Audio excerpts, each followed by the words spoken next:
Good evening, ladies and gentlemen. Let me just turn myself up a bit there. It's Freeman Jack on TNS Radio. That's tns.ning.com. 1 second. And Scottish Sovereigns on the Land.ning.com. Right, I feel like a teacher should be issuing bloody homework. I hope you lot went off after last week's show and looked into a bit of Tom Campbell and a bit of Bruce Lipton if you weren't already up to speed with them. Churchard and Fight.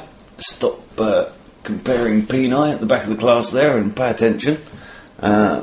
Digital virtual reality. I know you're probably all getting tired of me saying it, but it would appear that nobody's particularly getting up to speed with this, and this is such an important subject. This really is frontier science of the most extraordinary kind. And the more important thing about this, I think, is that unlike any other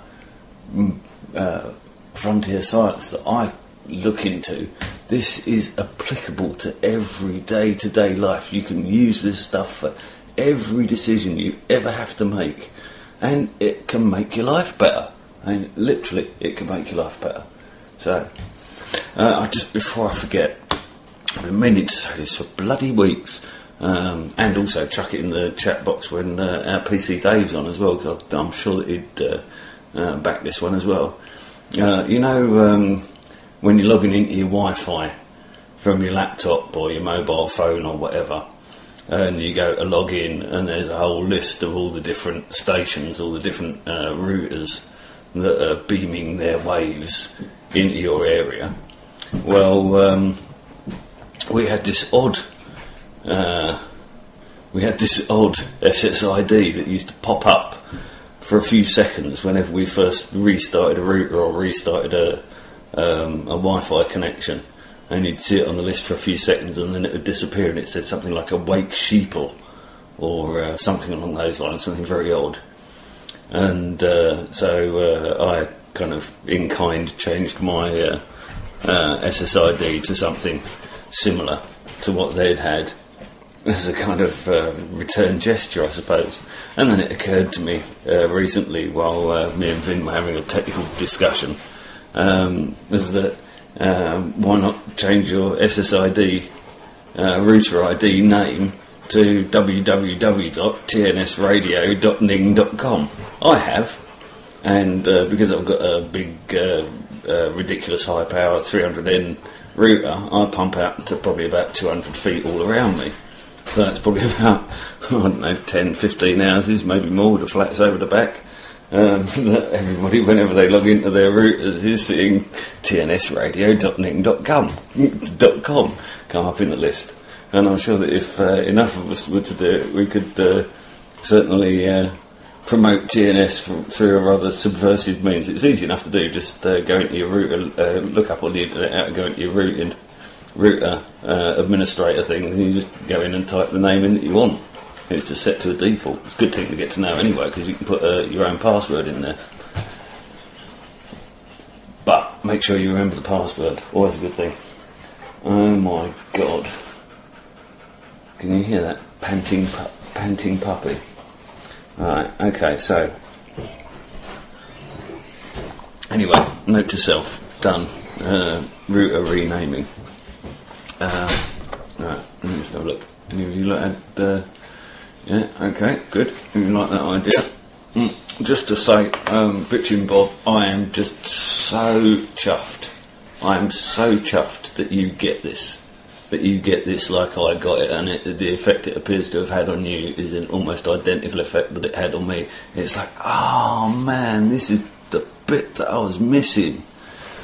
And it really does. I like to think of myself as a polymath. I like to think of my superficial interest in science, in all fields of science, regardless, that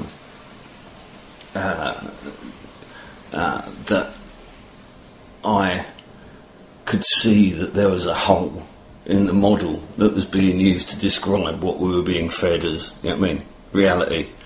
And that personally I've taken Personally, I've taken to calling this a plastic reality model.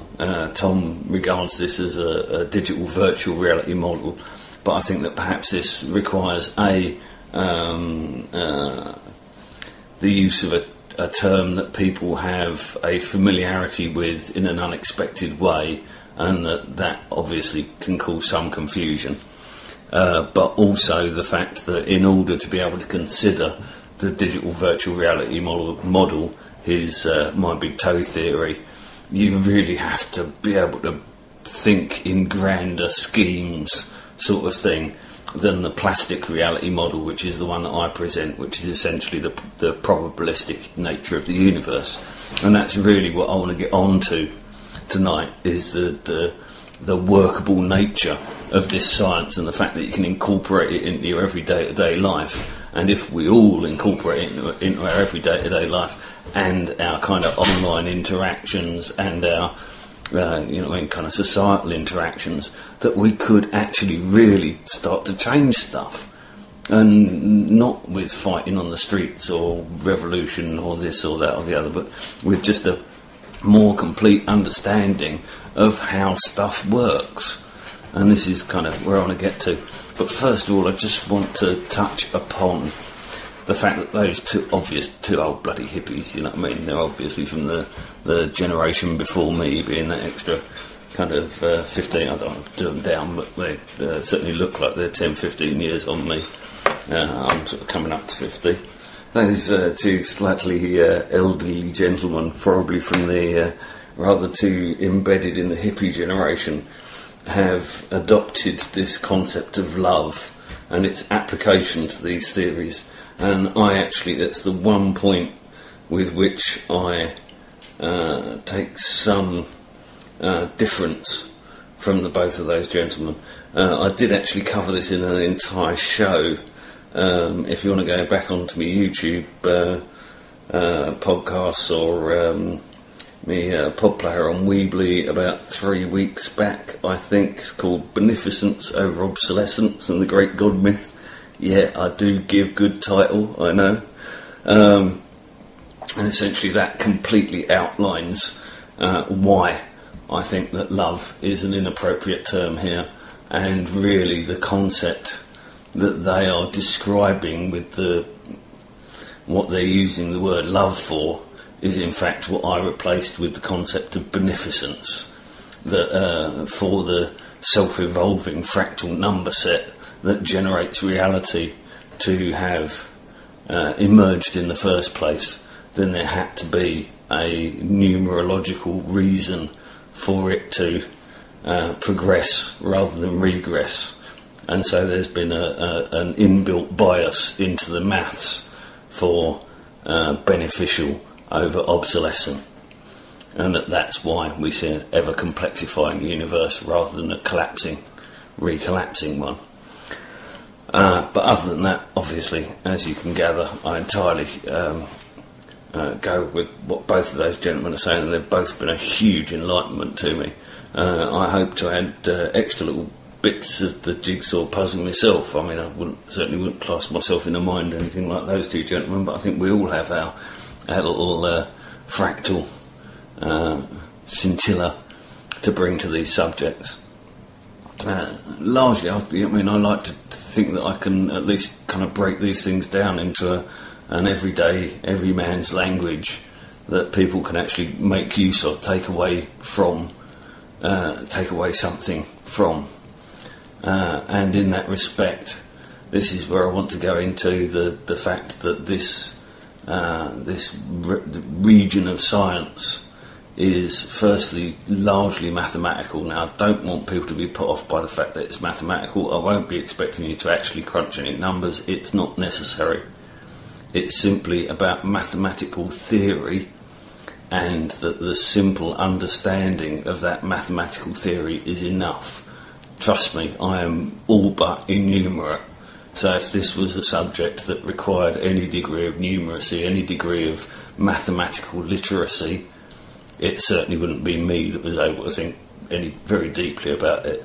So please don't be put off by the use of mathematical terms here. It's really more a matter of understanding the implication of those maths.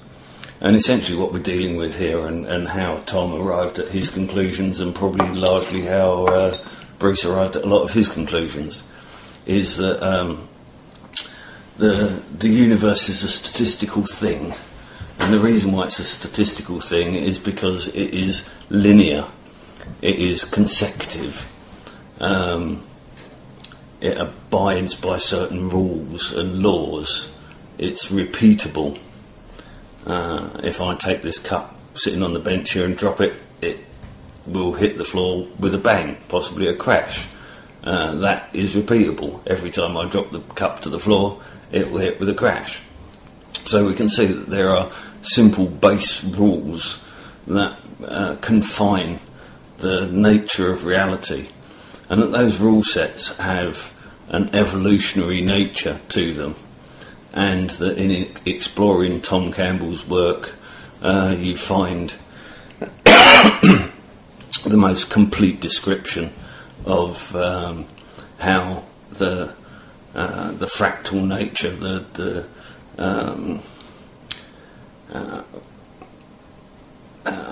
fractal is a term used to describe the manner in which things grow. It's usually applied to living number sets. So things like the number of leaves on a particular frond of a tree, the number of branches on a crystal of a snowflake, the number of fronds on a leaf of a fern.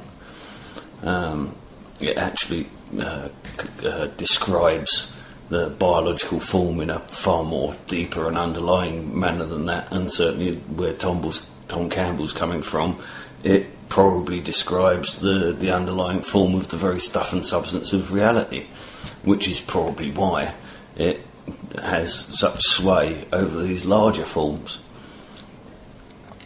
Anyway, essentially, with the plastic reality model, we are looking at I use the term probability field. It's a bit like a field laid out in front of you, and each of the probabilities pathways across that field. And essentially, with probability, is all you need to really grasp is that anything that is possible in the future. And again, in the respects of possible, I have to reinforce the fact that this has to be linear, it has to be consecutive, so it has to go from A to B, it has to be consecutive, so if you're going from A to C, then B has to be in the middle. And to some degree, it has to have this beneficence, this evolutionary development as a component in order to be preferred by the stuff of reality. And so anything that is possible in the future exists as part of this probability field, and its degree of probability, how likely it is to happen, has a value in that probability field. Now, if we don't take any action upon a future probable event, then it will take place largely within its natural realms of probability. If we act on an event, then if we act on the possibility of a future coming event, then we affect the probability directly. Not necessarily by the actions in the future, by our actual actions now. And this is we can work this in with a lot of the discussion in the chat box before I came on was about various alternative health practitioners and various alternative health techniques. Well, I would suggest that one of the reasons why many of these kind of alternative miracle cures have been so effective when carried out by the practitioner, and yet so hard to replicate, is because by far the largest part of the effect on their results was their ability to believe in their cure to cure you. and that belief would have actually changed the parameters of reality, the boundaries of reality in the field of influence, the direct field of influence of that person. Now we have the age of the internet. Perhaps this could even be true over distance with, direct communications with these people. Perhaps if you receive an email from this person and use their medicine, that may be equally powerful medicine, if you like. And so I think that, if you can imagine that if I claim to have a fabulous cure for some ill health, it's actually quite unlikely that I'm going to have such a thing. And so the chances of me curing miraculously a whole bunch of people at some point in the future is exceedingly unlikely. Now, however, if I actually do look into various cures and stumble upon myself something that I find effective for myself, then straight away I have changed the likelihood of me finding this cure, this miracle cure for these future probable ill people. Okay, now I can affect that reality field further still if I then start to offer this to friends and family as, I found this cure, try this, it really worked for me, and it works for them. We reinforce this reality set, this private reality set, this subjective, localised reality set, and from this immediately there's no real implication. But when this is extracted out to multiples of people, there's a grave danger that if there was no actual substance in the stuff that people were placing their faith in, that when this stuff, this substance, is extracted out enough people from its source belief, then the substance in and of itself is not a cure. It's the lack of understanding of the nature of the curative source of that substance in the first place. Okay, so it wasn't that the person was being a quack or peddling snake oil. The belief in the substance actually made it work for them within their realm of influence, within their sphere of influence. Okay, so that's kind of where I'm at on that, and you can see how you could extract this to any of the various elements of our complaining and campaigning about the things that we find placed in our way, our obstacles to a happier, wealthier life, let's say, a more contented one, perhaps, would be a better way of looking at it. Rather than either perpetually complaining about them and focusing ever tighter onto the problem end of the wedge, really, if we rotate our view around and look out the other way to see that, in fact, by applying like a bloody chisel to a piece of wood this probability field effect, that we can statistically affect the probable outcome, the statistical outcome of a desired future effect, a desired future event. And so simply by devising, formalising desired future outcomes, desired future solutions, which contain the elements of linearity, of consecutiveness and of beneficence, then Tom Campbell says it's an 80-20 hit rate. The very best of his scientific experiments within this realm reveal that you can't seem to breach the 80% mark. But bloody hell, 80% is a pretty bloody good effect. You know what I mean? If we could have an 80% effect on the outcome of the next bloody government, that's a pretty powerful tool, wouldn't you agree? So, that I'll come back to that 80-20 split later as well. But you can see how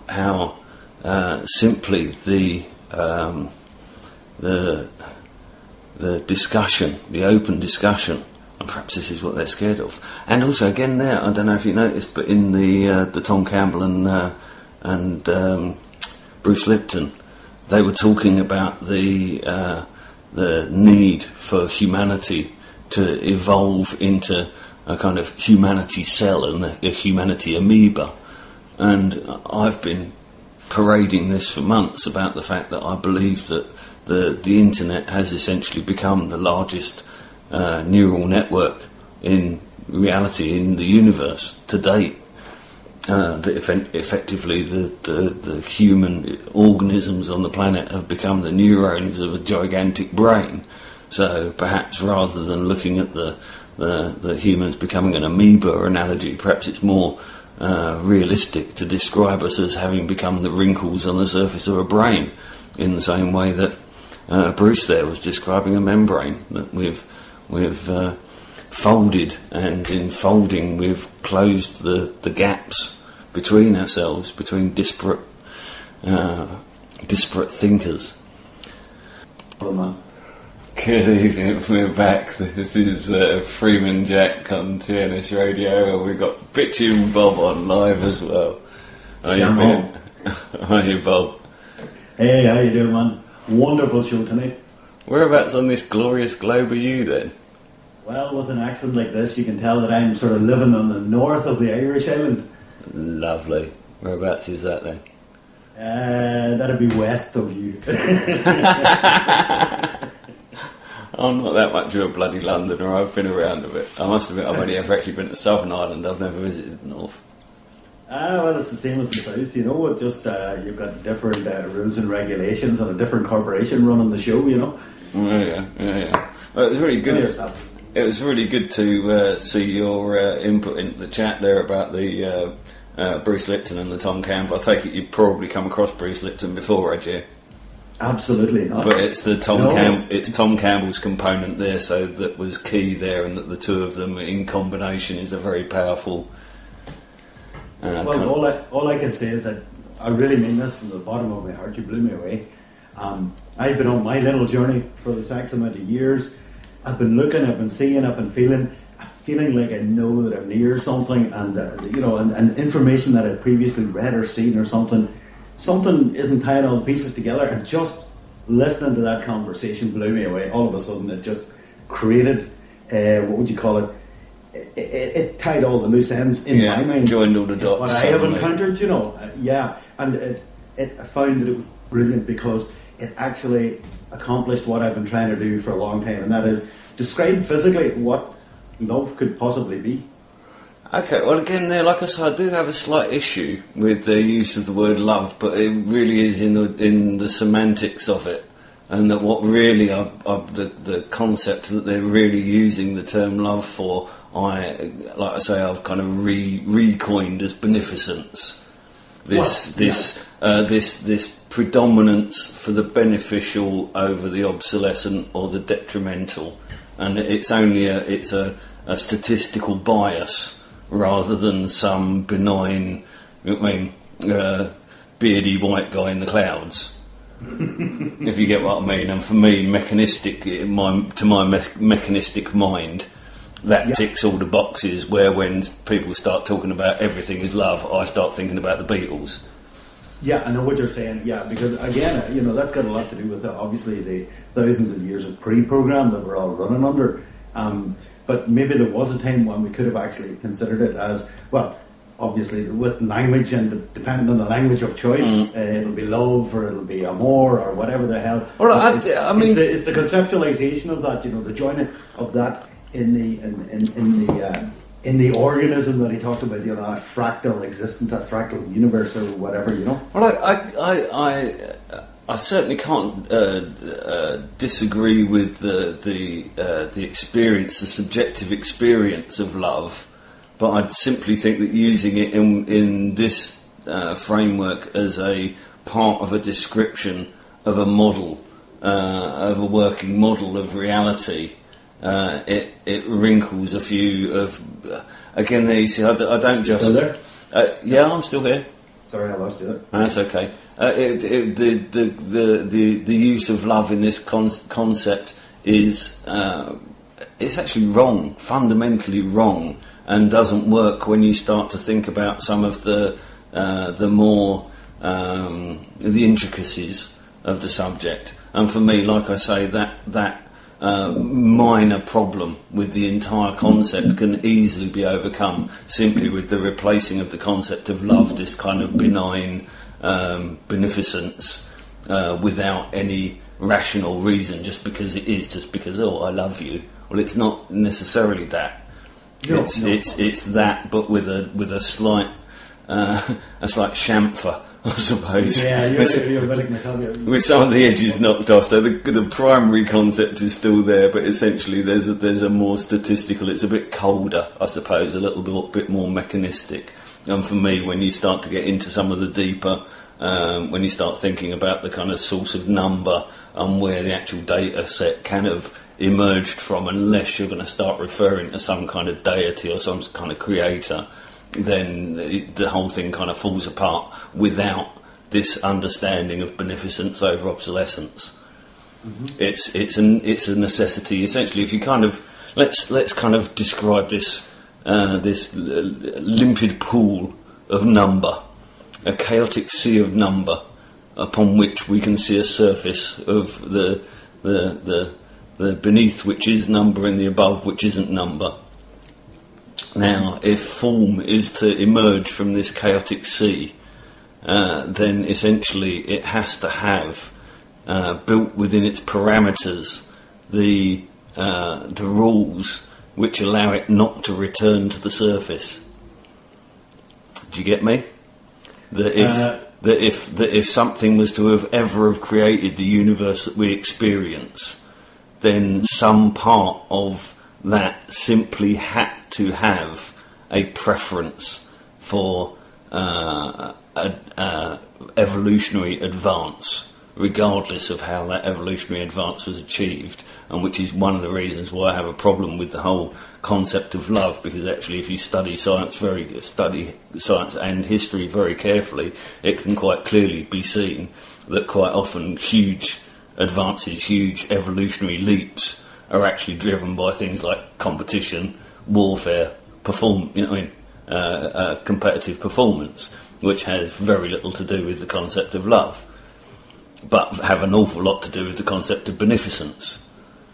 Right. I see. Yeah, I know what you're saying, but the thing is, what I suggest to you is that that very the very essence of what we'll classically call love is a fundamental of that organism, but it may have a scientific, well, let's call it a scientific constant number, whatever you want to call it, but it is an important aspect where the elders, because of, as we gain knowledge, as we learn, as we become more pragmatic and more scientific based,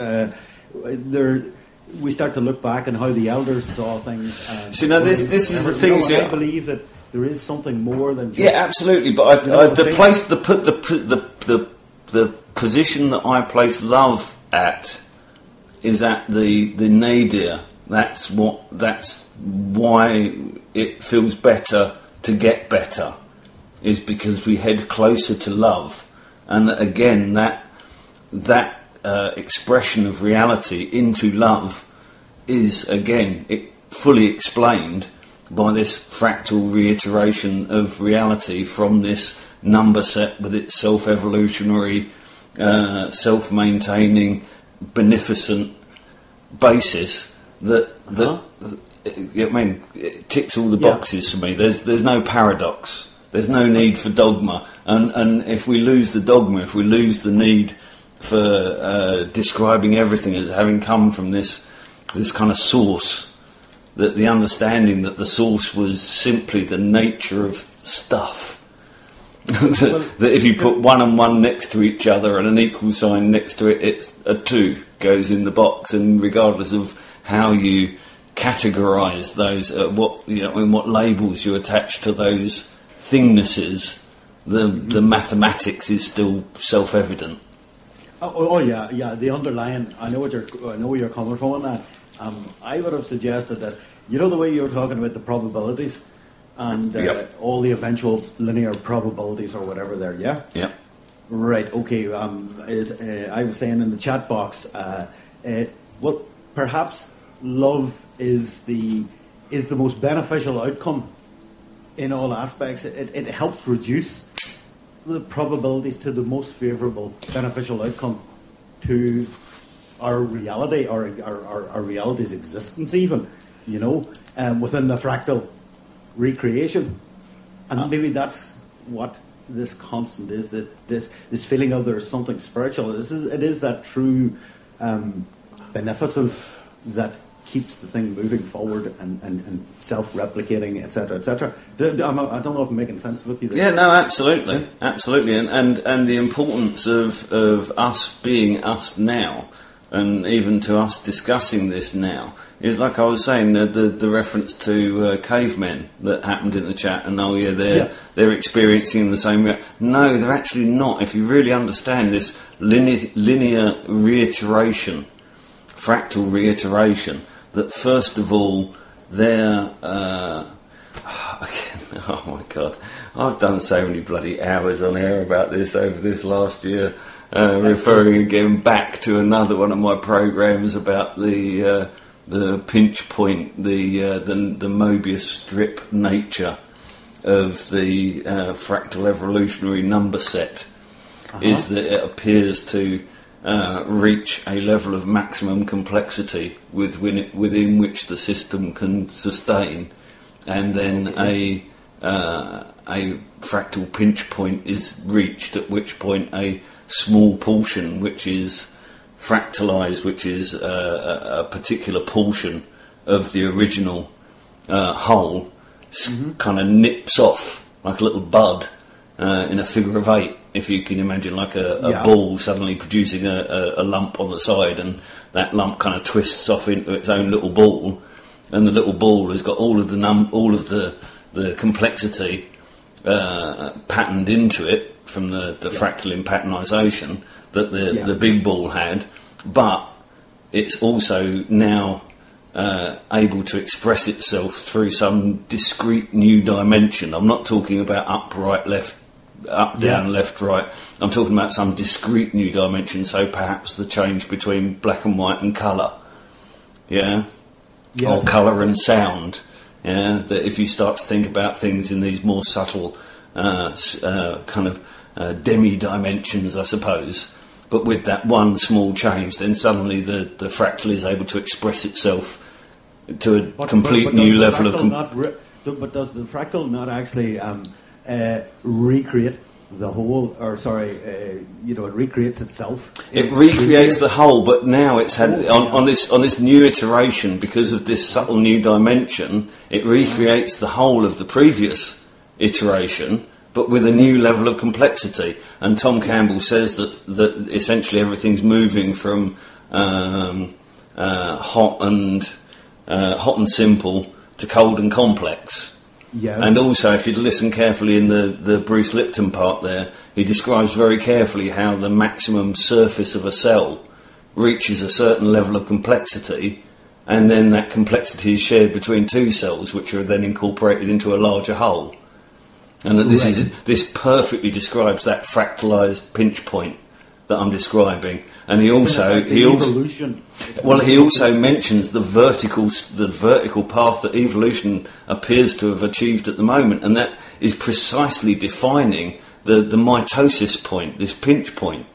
So it could well be that the very confusion that we perceive in society and generally in the universe around us at the moment is simply a working function of this kind of diffusion when the cell is replicating, when the new generation is being born, and that we may well be experiencing some discrete dimensional upgrade when this pinch point is achieved, and certainly that's something that I've been forced to consider on many different levels. Basically, it's like what some would talk about the age of Aquarius, the change of a new dimension, or a new raising of the spiritual consciousness, or whatever angle they want to look at. Yeah, I mean, basically, it's a new, as you say, a new branch. Well, with branch, you hit the nail on the head there. It's there's actually a function that's clearly shown in any kind of genetic genealogy of something that's called bifurcation. Bifurcation is whenever any species splits off into two distinct, separate species. Right. Yeah, and the last time the human organism saw that was with the separation off into Homo sapiens and Neanderthal.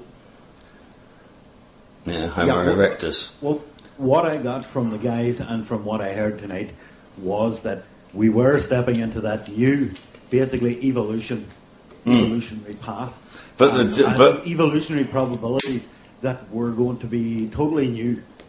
You know, because of the organism, which is the universe as we would look at it and as we see it as the reality, that projection in some way had come to a point of there was a major change, and it wasn't like we were growing a third arm. It's something much higher, much greater than that. I would suggest actually much more. I would actually suggest that if you actually look at the evolutionary steps that we know for the hominid species, that what you will see is a progressively less dramatic increment with each one of those steps. And if you again follow this fractalizing complexification with each iteration, then what you're actually seeing is a refinement of the pattern with additional levels of complexity being included in each iteration. So it's entirely possible that if we have reached this bifurcation point, then the amount of outward visible change that would appear to the human organism, to the casual observer, would be nominal, but that in fact what we'll be talking about is almost like a textural change. Mm-hmm. That on an almost cellular level we would become more complex. You see, for me, what I was getting... And again, sorry to butt in, but again, referring back to the Bruce Lipton there, he describes how the brain crinkled to gain more surface area and therefore become more complex. Yes. So you can see how these structures can be seen repeating. Mm-hmm. So I think, I mean, what I could, having sort of mentioned there this kind of sea of number as being where this all came from, and how this self-evolving numbers. Essentially, there was a couple of guys that were messing around with computer-based artificial intelligence years ago, and they had these simple programs where you'd have like a checkerboard screen, and what with white squares and black squares, and the white squares and the black squares would be programmed with simple behavioural traits. And would be able to kind of move around the screen according to their behavioural traits. Mm-hmm. And initially they were used for calculating sort of crowd movements in stadiums and things like this, when computer number crunching wasn't particularly great. Right. And the strangest of reports coming back from some of these programmers was, while they were in the experimental phase, they would often have a strategy dialed in for the black squares and for the white squares to essentially try and sort of battle with each other, and just simply out of the chaotic interaction of these oppositional forces, these black and white squares would suddenly reach some sort of a collaborative harmony and would essentially march off the screen hand in hand. These were actually considered to be some of the very first ever kind of evidence of artificial intelligence in action, as basic as it was at the time. And in fact, the programmer who first experienced that particular event actually said that he was really troubled by the whole prospect of turning the computer off at the end of the day, because what he had seen on the screen was a numerological equivalent of biology. Well, what's actually, and the specific thing there was that the same result wouldn't have come out of destructive behaviour. That response was only possible because, having been given destructive program sets, destructive control sets, that it was in fact collaborative behaviour that was the extra dimension. That was the discrete dimension. that wasn't included in the original fractal, but because of the interactions of that fractal became like a y-axis poking up out of the checkerboard. Yeah, well, I see Amazing Kazza there in the chat box talks about... I'm sorry, I never read the bloody chat box while I'm trying to do this. I simply cannot. I go to a gibbering wreck if I try and do the two at once. So I shall pause my chat for the moment. Hold on, I've got one from your missus as well. No problem. There's the Amazing Kazza they're mentioning. That's the basis of flocking algorithm, you know. There is that strange thing about the flocking. You know, it's a, what do they call it? A morphic field. No, it's not what I was thinking of. But there is this tendency that, as was said there, it's a flocking algorithm. You know, it's a piece of code written to influence a flocking mechanism. You know. You see, whenever you talk about doing simulations of all sorts of things like neural networks or whatever, man is actually influencing the whole event immediately and the outcome of the probability by his actual input to the system, by the very creation of and his expectation of result. It has actually been subconsciously you're programming that in, you know. I mean, this is it's very hard to, it's a bit like a computer program can never really be truly sentient of its own programmer, you know. And so I think sometimes science misleads us when we rely too much on the hardcore science. Now, I'm a person who is so much into this hardcore science, but at the same time, I have realised that is actually one of the feelings that that we've come to, and this information explosion that's going on within the human race as we know it now, it's an explosion of information and a sharing of ideas because we realise that we don't even know why we're doing it. We're just bloody well doing it, and the reason why we're doing it is that I would like to believe that, you know, as you said, we're splicing off into that different evolution. It makes all the sense of, you know, all these ancient writings of a change, something dramatic happening. You know, the 2012, the Mayan thing, what do they call it? The age of Aquarius, all of this New Age stuff. You know, it all gels together with I kind of the science of the breakaway of that. Yeah, well, it certainly you know, but it explains why we all have this kind of sense that something big is coming, and that's probably one of the reasons for my grave interest in this was, this sense of something big coming. But I was always very troubled by all of the kind of doom merchants, and I suppose I kind of grasped around looking for some rational explanation as to why I should feel so damn cocksure that there wasn't any disaster on the horizon. One of the explanations is this fractalising of complexity. Again, when you look at the kind of disasters that have befallen this planet, when people are talking about, there's the next great asteroid is coming. Well, if you actually look at the historical timeline, then what you actually find is that, well, you know what I mean? I think 2 billion years ago, it was like a 200 million year long sulphurous-bearing asteroid storm bombarding the planet. You know what I mean? Well, that hasn't happened since. You know what I mean? The seas used to be sulphuric and there was no oxygen in the atmosphere. Well, that hasn't happened for a long time. Big asteroids used to hit us and the moon all the time. Well, we know of no major impact on the moon in our, astronomical viewing of it, and certainly there's been nothing on Earth.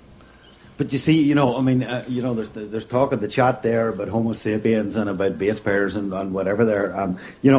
The thing that I think all of us as human beings, we make one huge error, and that is we talk about ourselves as though, our reality is actually everything out there. It is it's the universe and infinity and beyond, in effect. It is all. We are only a manifestation of a part of that. Call it a fractal, call it a holographic image, whatever. We are only a minor and a very minor extension of that, it's our awareness, the situational awareness of the human race, the being, the creature that lives on the planet Earth, is reaching a point in my mind, but the actual universe itself, there is something major happening. It's in the evolution of the universe, You want me to twist, twist your noodle a little bit more there, and my kind of most fringe consideration at the moment is that this planet is in fact the source of the Big Bang, and that we are in fact the creators of the observed expanding universe. And I actually became convinced of that when I was about 12 years old as an avid watcher of the sky at night, and have seen absolutely no evidence to dispute that as a potential theorem. Basically every single time the sky at night would publicise the theoretical the sort of theoretical astrophysics and discuss the possibilities of it, and then someone would come up with, oh well, look, if we're going to find out whether or not this is true or not, we'll have to devise an experiment to look at it, i.e. a telescope of some sort, obviously, because you can't see it with the current crop. So lots of people have to raise lots of money, go off and build a huge telescope, point it at the sky, make huge, rafts of observations. And the thing that kept coming back to me time and time again was, it was actually, what's his face himself? It was, is it Derek Moore? What's his bloody name?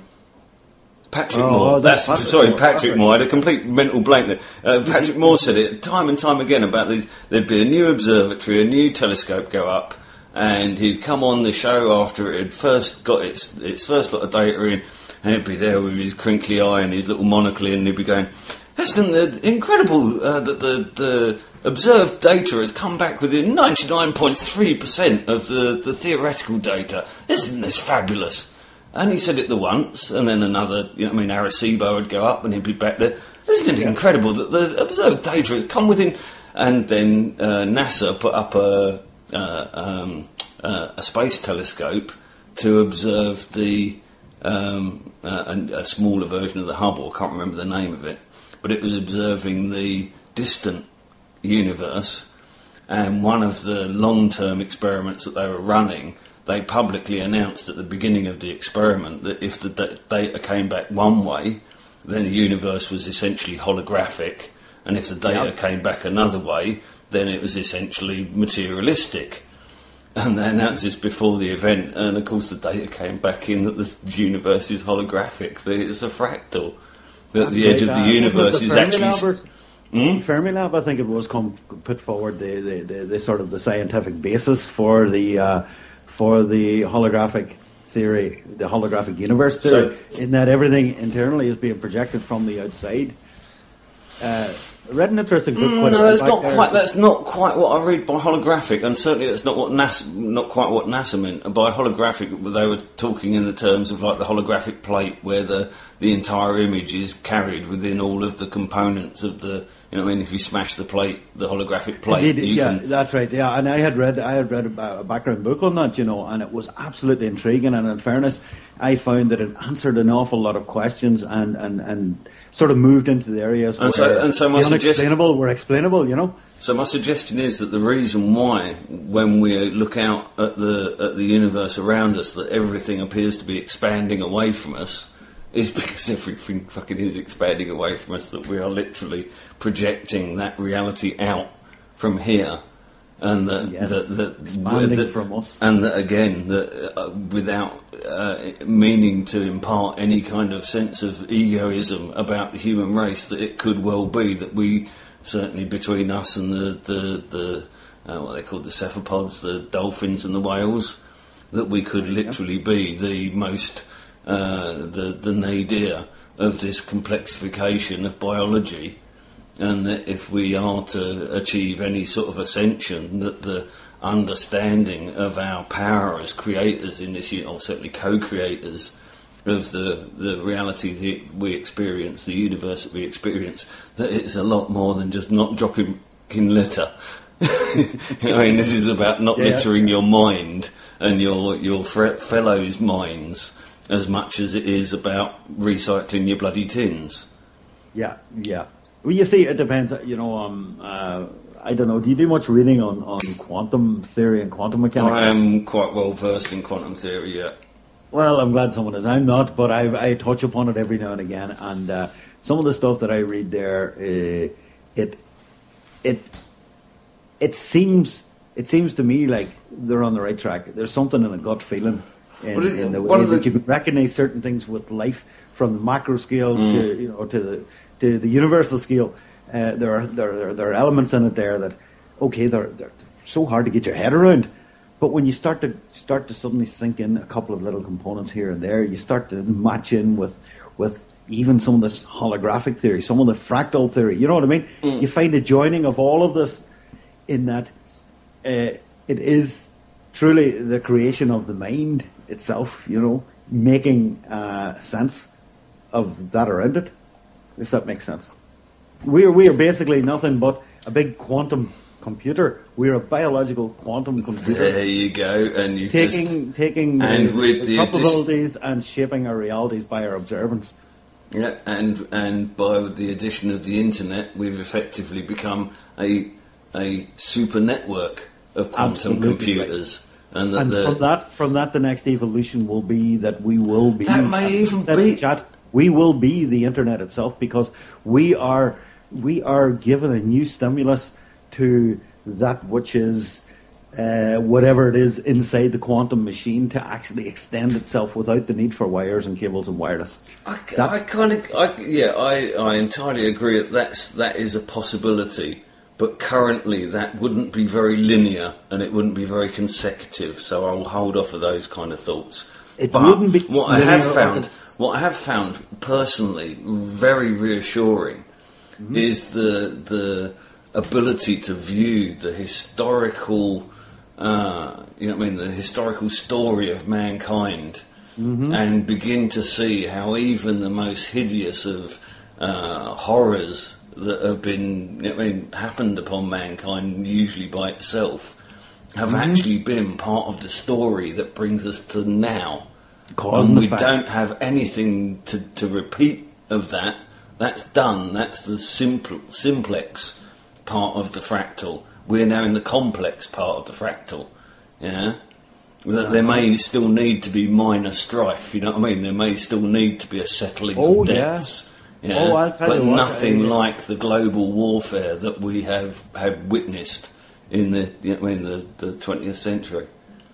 As was said there in your guest, the pod there, as I mentioned there, cancer.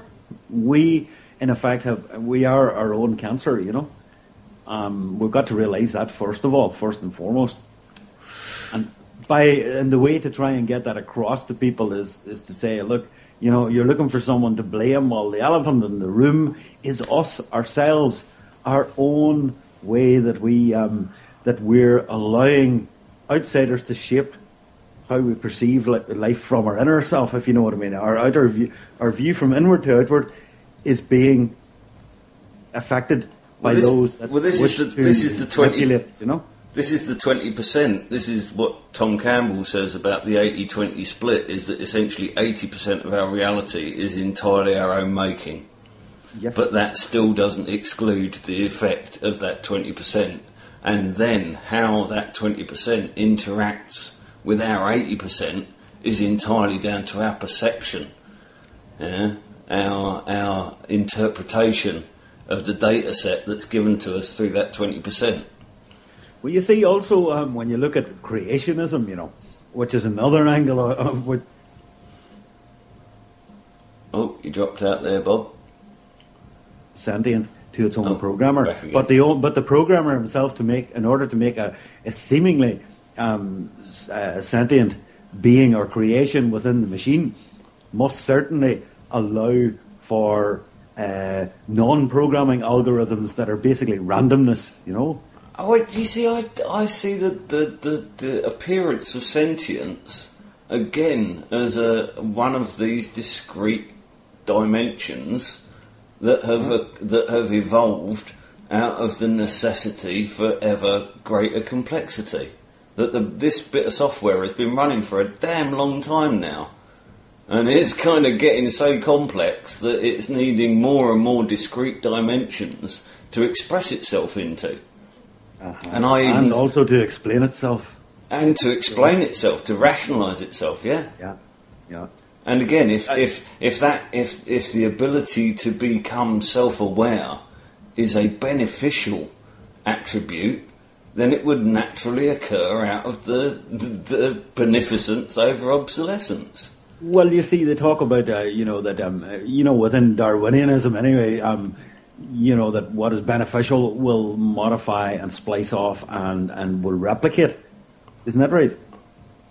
Pretty much. Well, certainly, I would suggest that this would explain a lot of the anomalies that Darwin could never explain. A lot of the evolutionary mutations that simply couldn't be explained through direct Darwinism, through the predatory mode.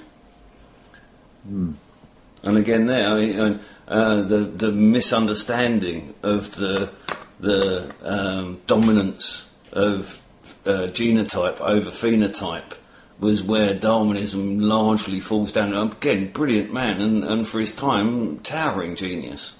But without the understanding of the power of phenotype to completely dominate any instructions carried through the genotype, I give the example of I think it was Florence in the 1500s was a huge trading port with the northern African states, and as a result a large black population had accumulated there, but in this occasion they weren't slaves. These were actually all of the rich traders who took to the Mediterranean temperate climate rather than the boiling hot, north of Africa.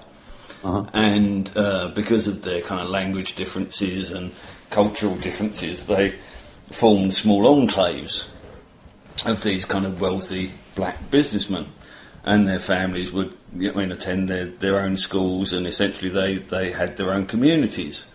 Well, along came the Pope, and he got a bit pissed off that all of these African traders were making so much money that he saw it out of us Europeans, and banned the trade with North Africa. So this settled community of black Africans were suddenly cut off from their supply of spices, foodstuffs from North Africa, from all of their wines and stuff that they imported, and suddenly they're put into the local phenotype. They're suddenly having to eat the local food, they're having to drink the local wine. And because of the strict record keeping by the Catholic authorities, we can plot the intermarriages between these families, and even though it was purely, or certainly in some of the familial lines, it was purely African to African intermarriage, where these families stayed in this area, within 4 generations the portraiture shows them as being completely white European, with the aquiline nose. Their skin had gone olive white, as their fellow Europeans would have had, and the African nose had reverted to the aquiline nose of the Southern European within 4 generations, without any racial dilution, without any genetic dilution, purely because of the nature of the sunlight, the number of hours of sunlight, the amount of oxygen and carbon dioxide in the air, the requirement for long travel and things like that in heat, which are no longer required because of the short distances between things in Europe, and then you add to that the Mediterranean vegetables instead of the African ones, and minerals in the water, and there you go. Your black African suddenly becomes a white European. But you see, what I would say in the cosmic scale of things, because again, we must think totally outside our box, and we must think in the cosmic scale of things.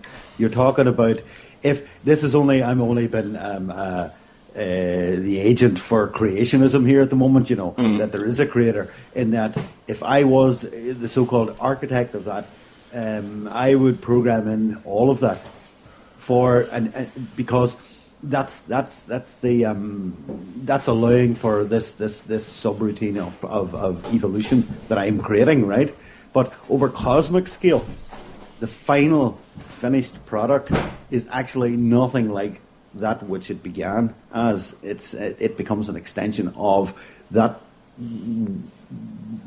It's an extension of the universe that it contains itself. You know what I mean? Basically, working on the idea that you're starting. we're just climbing out of the slime. If you want to think of it in cosmic terms, as to where I'm getting with this, that the natural evolution of man, if it were to be programmed by the creation, by a creator, in my point of view, would be to do it exactly the way that it is done, and allow it to move on, and eventually that it will find its own way where it will become. What is I'm trying to say? You become one. It'll eventually identify itself as being all the same. It's all one because all permutations have been run through, and so you end up with this finished singularity in effect. You're drifting into oneness. Yeah, you're drifting into oneness. Some of the oneness concepts there. And this is one of the things, again, that I've frequently spoken out about, is that, in fact, reality is entirely constructed out of duality, and that this is, in fact, measured down on the Planck fluctuations in the quantum field, where no two particles known to coexist consecutively share the same temperature. Everything at the subatomic level is at a slightly different temperature to everything else. Yeah, it's a different energy. And so this is, the very stuff and substance of reality is conjured from the rotations of various dualities around each other, and that's why we also see this kind of cyclic nature to the subatomic world and the macroscopic world, the motion of atoms, of planets and stars and suns, and that very similar to that which we think we see in the movements of the atoms and the subatomic particles. Saying that in the digital virtual reality model, the finding the mass of the Higgs boson will be exactly as useful as finding the real weight of your sim character.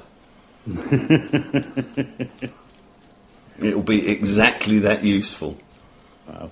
So all of that, what is it, 11 billion that it cost to build the Hadron Collider? Good luck, guys, because then the other thing as well is that if they want to step up to the next energy level that the Hadron was from the previous collider, they'd need a ring that kind of encompassed the Earth just slightly outside of the orbit of the Moon. Wow. So let's hope they get it right with this one, because not much hope of building the next model up. So this is it, guys. Good luck smashing the atoms together, but all you're going to find is more and more matrices within matrices going down as far as you can go. Or a black hole. Yeah. I see Patrick there in the chat box says, fractal of the creator in an individual form is a perspective. In other words, they will never find the Higgs boson. Yeah. Yeah. God particle, my house. God particle, yeah. No. But I was just taking the point of for me, logically thinking as a creator of computer programs, I know that you'll write certain things in there to allow an element of what we'll call automation and growth, an expansion possibility.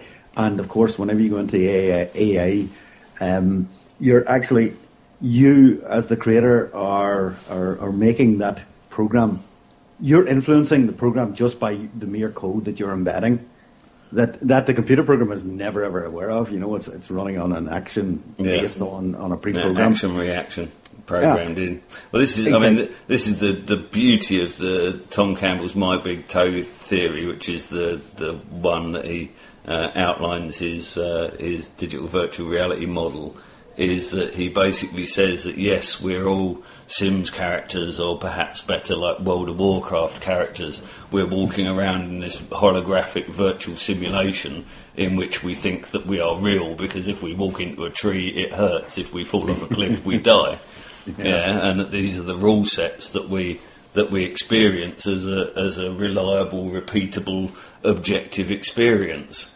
But that in fact, the truer vision of that situation would be that in fact we weren't the sim character on the screen, we were in fact the hardware running the program that was generating the Sims character.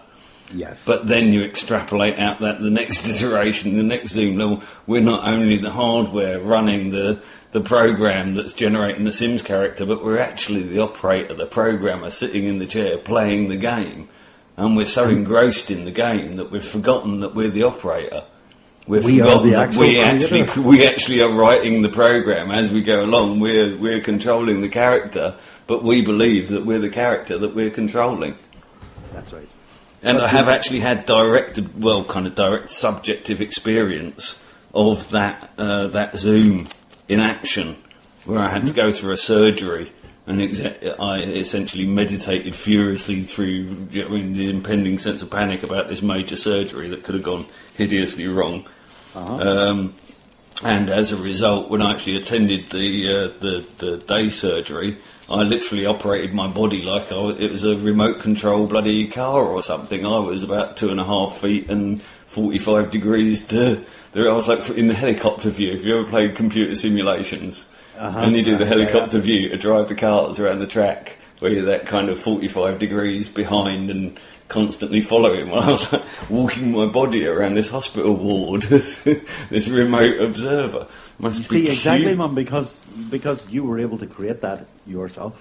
Because you are the creator, the operator. You're everything. There you go. Yeah. Even that, which is, let's say we eliminate everybody and there's only me in existence at this moment in time. I have no history. I have no artifacts to look at. I am in nothingness.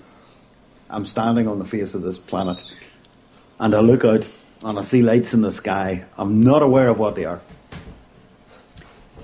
but I still see lights. Yeah. Now, miraculously, another one of me appears somewhere else. Yeah, and they look up and they see the same as I see. But they don't see the same as I see, if you know what I mean. They're aware of it, but they never see it in maybe the splendid beauty that I will see. Do you know what I mean?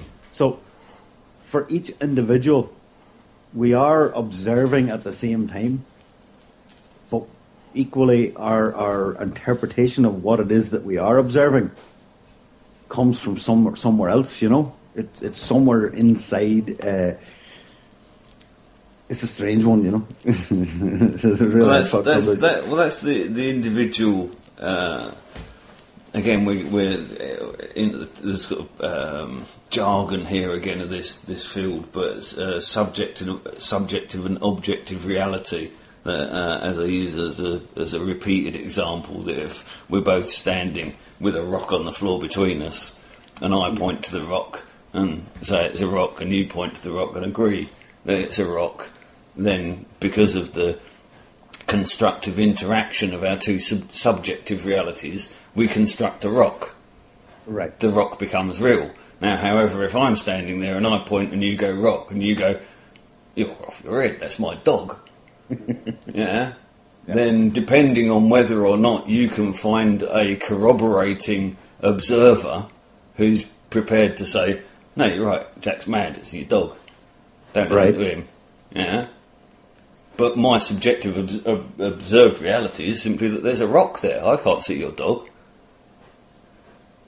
Of course. Yeah, so essentially reality is a construct of the overlapping boundaries between subjective realities, and the actual only objective reality is the area of overlap.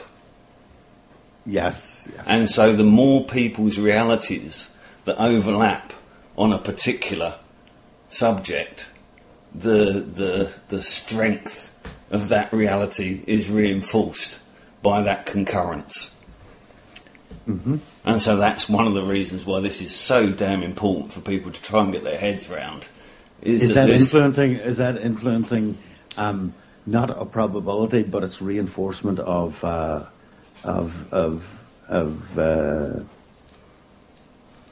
I've lost my words here, man. I need a break a second. Can I get a break there? We could do as it goes. We've been going for like an hour and a half, which ain't bad, or something like that. And we're back on the air.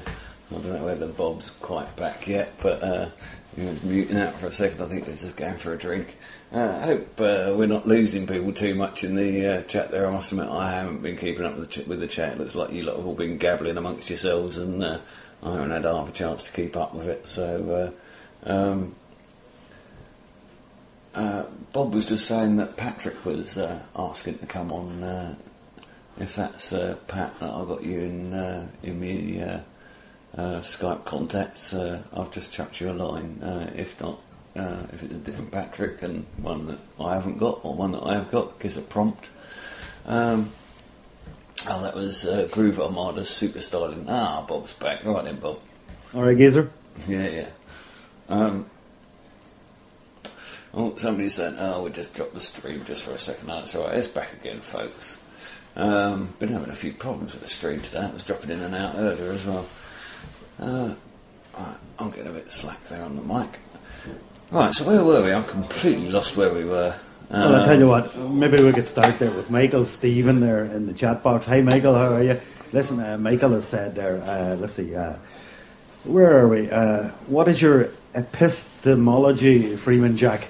I have no idea what that means.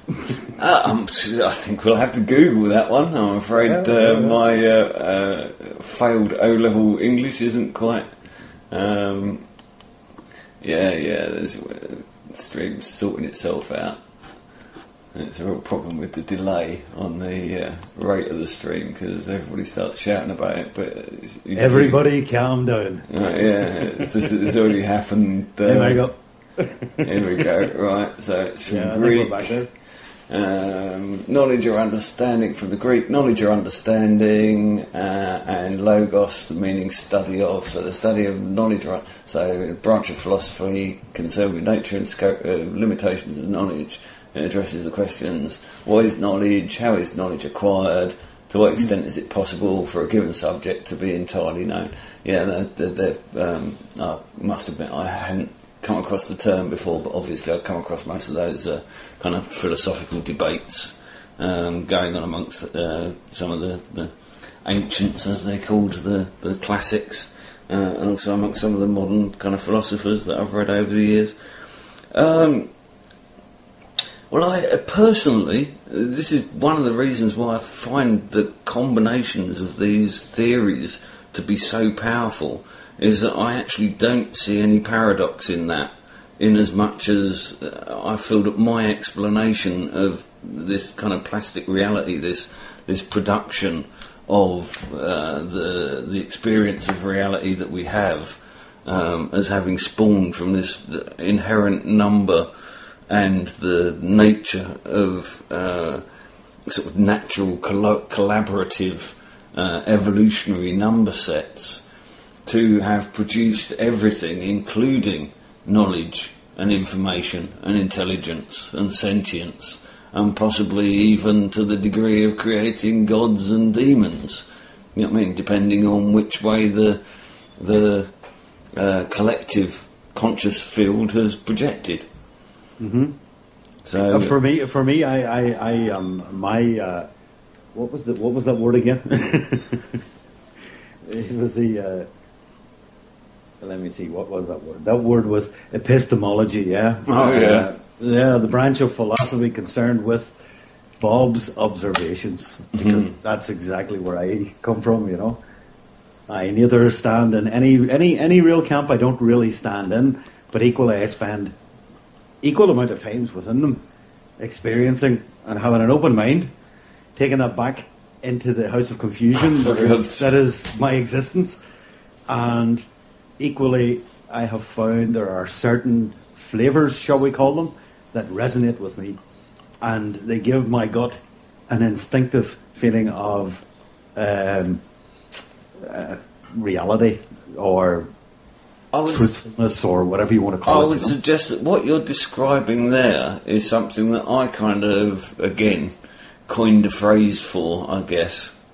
Again, could well have been discussed by many great minds before me, but this is my own personal kind of ruminations on my own thinkings, I suppose, thinking about thinking, was that there are self-evident truths. Yeah, and I like that that, when you stumble upon a self-evident truth, that it's obvious by its self-evidence, by its undeniability, and that when you begin to kind of construct your model, because this is all we're talking. I mean, Tom has a lovely thing where he says scientists have constructed this fabulous map, and this map is now so glorious that anybody looking upon the map would be convinced that it was the real terrain, the surface itself. A beautiful metaphor. But it's just a map. And that they've forgotten that this is just a map, and what Tom's describing, and I think what Bruce Lipton would also agree, is that what they're describing is just a more complete, less paradoxical, less dogmatic model. And that there's nothing really inconsistent between the old models and their new model. Their new model is just simply more encompassing. Yes. Sorry, man. I glanced down here to the chat. You see, that's what I've taken. Yeah, exactly. Yeah. I've actually taken my glasses off, so if I look up at the chat accidentally, it's now just a fuzzy blur, and I am protected from it. I always say, if you're in any doubt about my masculinity, just throw me two things at the one time and watch how I can only focus on one. Yeah, absolutely. Well, seriously, I sit here. People probably think that I must do this quite easily now, but coming dry to the mic when usually I don't have any guests. Nobody calls in. They just leave me to do my thing for however many hours I'm at the mic. I'll be sat here with sweaty armpits and sweaty palms and basically staring at the floor most of the time that I'm actually speaking. Because if I dare look up from the floor, that's it. The combination of looking and trying to think and speak is just one too many things to do at the same time. So it's interesting, that I use the same tactic, in that I have R2D2 here, and I have him disabled, switched off, and I just look at him. He's my focal point. R2 can talk some shit now, Yeah. Okay, so practical applications for this. I mean, I realised at a very early age that I appeared to project all of the policemen that ever fucking stopped me by the side of the road from my own belief in their desire to pull me over. And that if I was able to hold in my mind an absolute belief that they had no interest in me whatsoever, that I was completely innocently travelling down the highway, that they appeared to very less frequently want to know what I was doing and why I was doing it. Yeah. And that usually because of what I was doing and why I was doing it, that was quite an advantage. So... I suppose this has been a creeping belief system of mine anyway, upheld by my personal experience of the strangeness of reality. I don't know if you know as well, but I suffer from temporal lobe epilepsy, and although infrequently have gone into quite a few multi-minute fits, where essentially I've sort of astrally projected, experienced alternative realities that essentially have had no perceptual difference to the one that we're now existing in now. Okay, but equally you can say you were out of the body. I actually picked up stuff from those realms that I then corroborated back in this one that I couldn't possibly have acquired in any other real sense, and that was one of the things. That was about 92. And I actually got a little plan lined up, because the vicar that I freaked out with this knowledge at the time has now been replaced by a lady vicar, and I'm thinking of approaching her as a historian to actually get documentary evidence of what I claim to have come back from non-ordinary reality with the evidence of. So we'll see. We'll see. Sorry to move on to something. Yeah. Oh, you dropped out again. The internet is being a bitch tonight. Great. You're back again now. You're fine. Yeah, no problem. Okay, yeah, Patrick, I tell you what, Patrick on chat there has mentioned a few times, he wanted us to discuss intent. And he talks about active pineal gland. Well, my jury is out on the active pineal gland for the moment. That's all I can give you on my behalf. But certainly with intent. Intent's an interesting word. Intent. If there is good intent, does that mean that it is just as moral as virtuous? It's a question I often ask myself, you know. I talk about good intent, but equally, is good intent... I mean, there are those that have gone to foreign shores with their military weapons and they have blasted the shit out of everybody and wiped everything living off the horizon. And it has been for what they determine is good intent. Do you know what I mean? Yeah, absolutely. So, while I speak about good intent, and if the intent has to be coming from the right place, we must be careful of the usage of the term, because it's like anything, it's just a word, and that word can be used in a reverse of what it's truly meant. Intent, does it mean positive? Not really, no. Intent is really, it can be bad intent, good intent, right? Absolutely, and to be quite honest, it's my held stance now that everybody believes their intent to be good, which leaves us with a very big question as to why are we in the mess that we're in. This gives us a very much broader question about the nature of intent and the understanding of the kind of moral maze that every intentional act brings with it. Absolutely. Patrick there says in the chat, if it's not a word, it's an internal action. Is it? Well, I mean, one of the things from the plastic reality stuff is that it's entirely possible that if the universe is entirely statistical and probabilistic in nature, then to a vast degree, every action is a predetermined expression of its fractal root, its fractal source, in which case the appearance of choice is merely that. It's an appearance of choice. There was never actually any choice. You were going to follow the fractally progressive path. And the reason why that doesn't necessarily slap us in the face as blatantly obvious, as self-evident, is simply because the fractal complexification is such that the branching path of the linear fractal expression is such that it masks any ability to be able to predict the future orientation of that kind of expression of the fractal iteration. But in that, I would suggest that the importance of sentience, the importance of conscience and of conscientiousness is that we, our very raison d'etre, our very reason for existing is to experience the data stream, and that in that experiencing of the data stream, in that experiencing of the appearance of choice, the apparent choice that is presented to us, then the only measurement of our lives is how we intended the outcome of our actions to affect that future event. Did we intend for the best for all, or the best for as many as we could, in what we saw to be our choice? You see, first comes the thought, and from that comes the action, yeah? Certainly. Right. So the thought, if the thought comes from the well, from the source of good, if I can stand here now amongst my peers and I can say, I am truly a good-souled person, and that all my actions well from good intent thought, is that an illusion within me? Or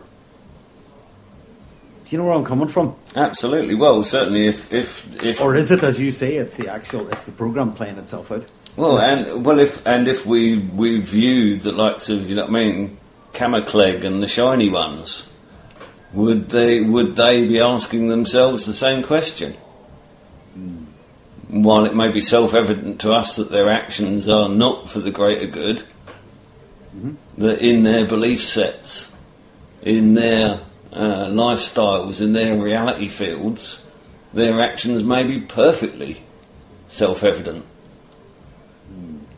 And therein is the crux of the matter, is that in the ignorance of the ability of a small, powerful group to influence a large mass of humanity's realities, simply by everybody's belief in their power and ability to affect large masses of humanity, is the reason why large masses of humanity are able to be affected by small elites. Yeah, I know what you're saying, Mike. And that we should stop it at once and all go away and do something else different, entirely different. Simple solution. Well, it is, and this is absolutely. And this, I keep railing against people going on about bloody chemtrails and this and that. I keep using chemtrails as an example. I'm sorry if anybody's a devoted chemtrail researcher, and I really do. I hold nothing against any field of inquiry or any discovery that anybody may feel that they have made within those fields of inquiry. That's entirely up to you. But if it's one of these kind of, ooh, the sky is falling, that kind of chicken licking situation, then keep it to yourself until you've found out a way of preventing that outcome from hurting other people. But you see, the initial thought, man, invent sky helmets or something like that, and then release the information about the fact that the sky is coming tumbling down.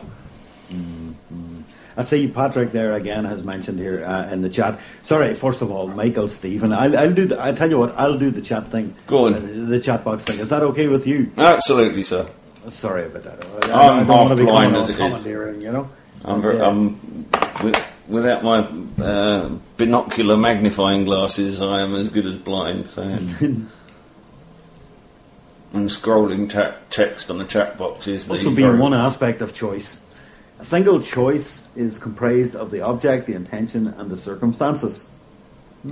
Very nice. That's a nice summation as it goes. And again, that kind of illustrates again this kind of statistical element that I can't. The example of the understanding of statistics without the need to actually add or do any maths yourself is this one. That if you're presented with a set of 5 die and you throw each one in turn, and having thrown 4 6s, you ask everybody, what's the likelihood of me throwing another 6? They will all say that the odds are far outweighed from what they are, which remains entirely 1 in 6, the same as it was with every other throw of the dice. It's a simple understanding of the nature of statistics. And if you start to simply work around maths in this kind of logical sense of just simply putting together what you can really explain, what you can really understand, just go out there and do a bit of looking into statistics and probability. They're really interesting subjects to get your head around, and trust me, these bastards are using them on you all the time. Oh yeah. So, by the way, Michael says, wish it was mine, it's not, however, so obviously the quotation he put in the chat. Anyway. Okay, I did wonder if Michael Stephen was Wikipediaing with all of those philosophical terms, but I didn't want to say anything at the time.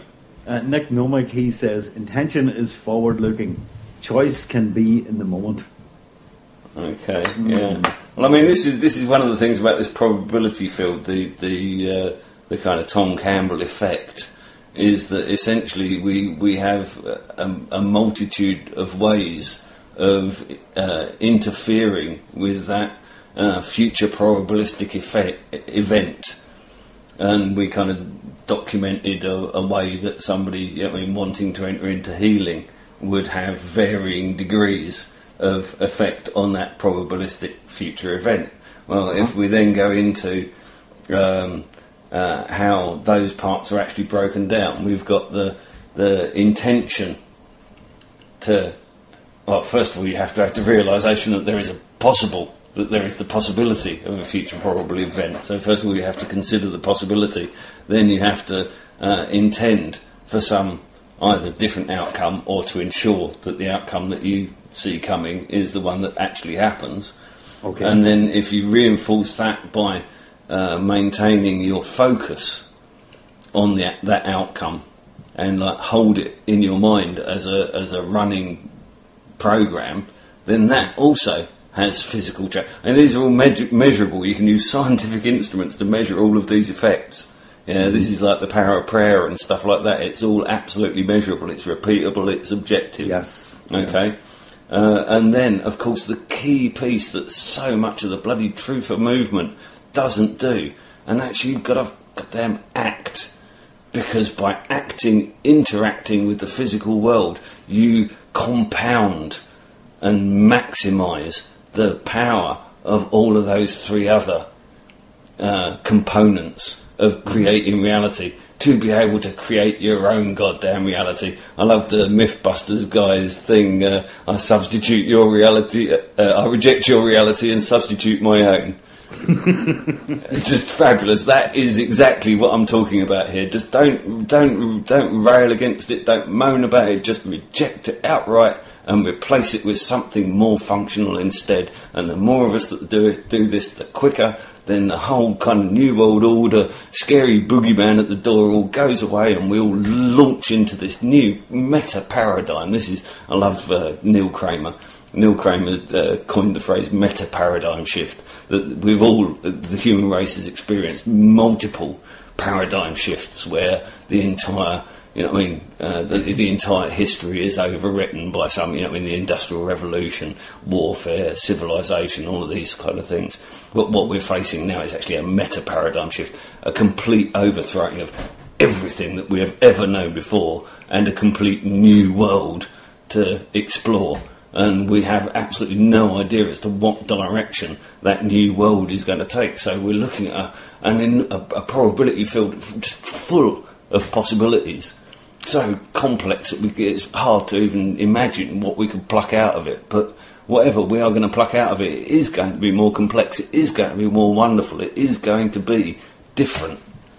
And yes. Like I say, there is only one greatest time on earth ever to have been alive, and that's now. No. And in 10 minutes' time, it's going to be now again. That's correct. That is exactly right, and that is beauty. That is, to me, that explains life in everything. History, future. No.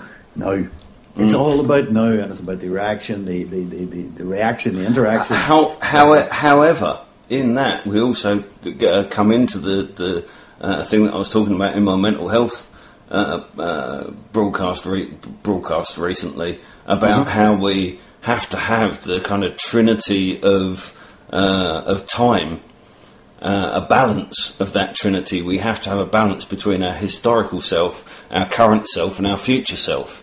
And without the harmonising of those three elements, if you're too future-oriented, you don't experience the now. If you're too now-oriented, the future comes and slaps you in the face because you haven't prepared. If you're too historically oriented, you tend to be kind of neurotic and self-obsessed and not seeing the now or what's coming. Oh, indeed. I mean, nature, the universe, whatever, the creator, whatever, did not give us the functionality of having long-term and short-term memory or future projection as a skill set for no reason. You know what I mean? It's there, and it's there to be used as a tool that is part of the spaceship human that we're currently existing in. Sorry, man. I just there's a few things here just going past the chat, and I just sort of want to acknowledge that that obviously our chat room members are putting in quite a bit of content in here as well. Just Alan Wilson Kelly there said, "What about no intent, no choice, but just right action in the moment?"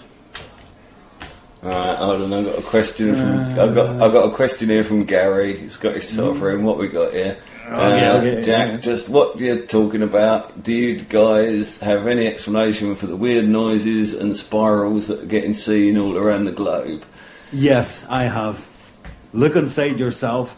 Ask yourself, is that reality? Is that the reality that you choose? And the message that's been sent with that, do you honestly, truly believe it is a rocket out of control, or do you believe that it is torsion field manipulation? And whatever decision you come to, be happy with it. Don't waste your time confusing yourself about it. That which we don't have tangible in front of us that we can't say is black or white, let's not get too confused on it, Let's just get on with life and live for the moment now, because there's a lot of disinfo out there, specifically designed to distract. There may be a lot of truth behind it. I don't know. Well, all I know is that if I was to pay attention to all the distractions that are out there, I would be absolutely... I'll tell you what, I'd be shooting up some sort of heavy drug at this point, because I couldn't cope with it, Yeah, it's just too much information overload. And that's the glory of all of these theories, is that they actually are quite simplistic in their mechanisms. And there's just one I'd like to go. I've got to do a bit of woo woo for Gary. If you want a woo woo explanation for him, Gary, it's very probably the same as for the real crop circles, which aren't necessarily all of the crop circles by any means. I don't think any of the pictogram ones are real. I'm talking about the geometric crop circles. That essentially what you're seeing is the shadow cast by a hyperdimensional energetic object passing through the Earth's electromagnetic field. There you go. I think that there are resonant geometric hypergeometries floating around through space, and that every now and then the planet passes through kind of fields of these things, these kind of like rotating energetic geometries. Basically, if you take a sphere of fatty lipids and of some other watery substance, and you kind of beam sound waves at it, when you hit a particular frequency, you get a perfect star tetrahedron form out of the lipids, because they shake out of solution and form lines along the nodal points, the points that aren't shaking in the solution. And so, again, if you can imagine all of the kind of electromagnetic hum in the universe, that there are going to be little compressed points of space where that hum hits a particular resonance and will form these particular geometric patterns. And if you look into, where you put the flour on top of plates of steel and draw a bow across them, and as you change the frequencies, the geometries change. Essentially, if you imagine that in 3 dimensions, then there you've got your energetic hyperdimensional geocubes.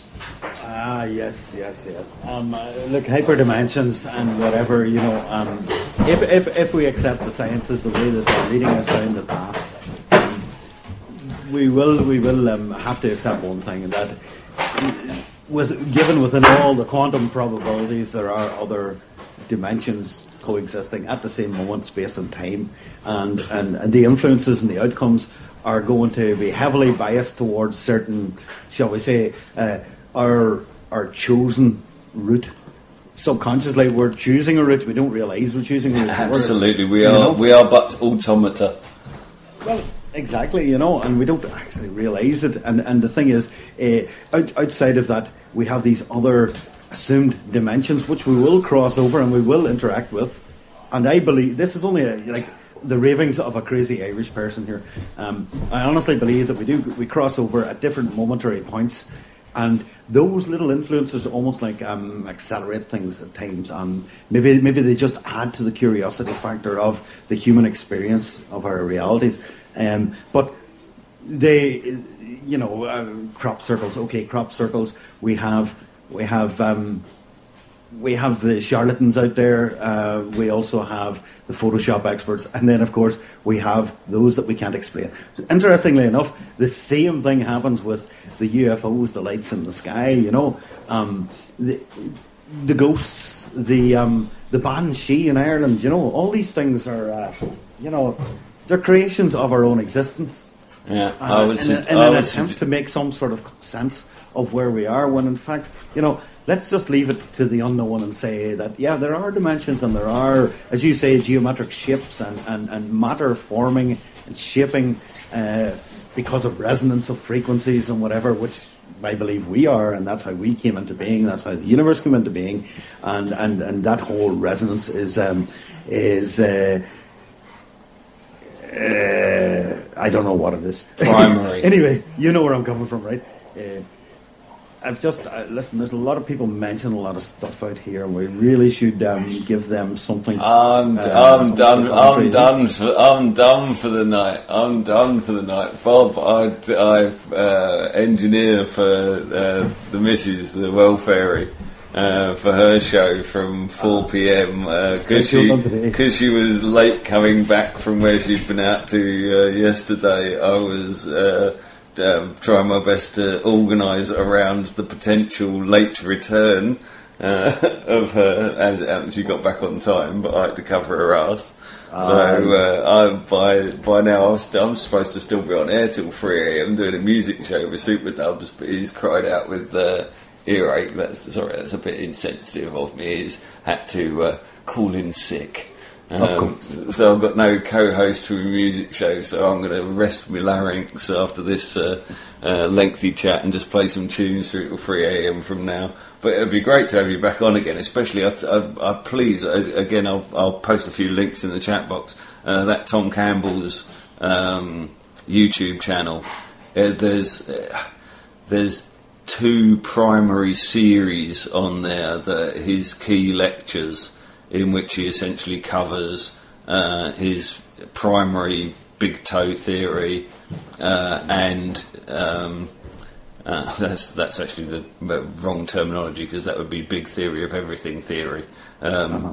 His big theory of everything, and then the second series of lecture series is him covering more briefly the big toe theory, and then extrapolating out further into the possibilities of the theory. But certainly if you go to the first 2 sets of videos, the completeness of this theory, when you hear Tom himself covering this material at huge great length and in huge great detail, and referencing, because he's a physicist, he's a jobbing physicist, you know what I mean, he's retired now, but when he was working, he worked for the military industrial complex, he worked for NASA. This is no, you know what I mean, theoretical physicist by any means. And when you hear his personal explanation of how he ended up with the theories that he's ended up with, it's quite easy to see that this is an old-fashioned gold standard scientist who has arrived at some very peculiar realisations about the nature and the stuff of reality, and that another messenger to take this out there with a real full grasp, a real kind of rounded understanding of this kind of stuff is just, that's great. Not enough of us about yet, but there will be. Yeah, well, hey, we're all coming fast and furious, we just can't help it. The momentum is moving now, Homo Novo is the... Homo Novo, well, actually I've seen that being used in NWO terms as well, for those people who are in the NWO thing, This is it, you see, my bifurcation theory would put Homo Novo as being vegetarian, hippie, dope smokers, most likely. Seriously, that's if you look at the social segregation that has happened planetarily due to the kind of music stroke social stroke cultural stroke drug environment, combined with what I was saying about the effect of phenotype. Yeah. And especially when you factor in things like pheromonal responses, you'll very soon end up with a subculture which is entirely breeding in and of it amongst itself, and whose lifestyle, whose phenotype would actually have the grave possibility of making them unpleasant sexually to the pre-existing subset. A bit like zebras and donkeys. Right. Okay. Zebras and donkeys can still breed, but if you put them all in a field, zebras tend to breed with zebras and donkeys tend to breed with donkeys, and I can only assume that the zebras are going, oh God, those donkeys don't smell good. Wouldn't fancy one of them, and it's only when like the old lads got desperate because there's none of the zebra mares going on heat that the donkey suddenly starts looking at you and gets zebra beer goggles. Anyway, very good. That's left enough for people to contemplate for one Thursday evening. We'll be bending too many brains, but it'd be great to have you back on again, and it'd be even better if you've filled in some of the gaps that I've left, because obviously with 16 hours of Tom Campbell to get through, that's he could hardly have covered that all this evening, but you'll find that his explanations of quantum science and stuff will complete your puzzle even more.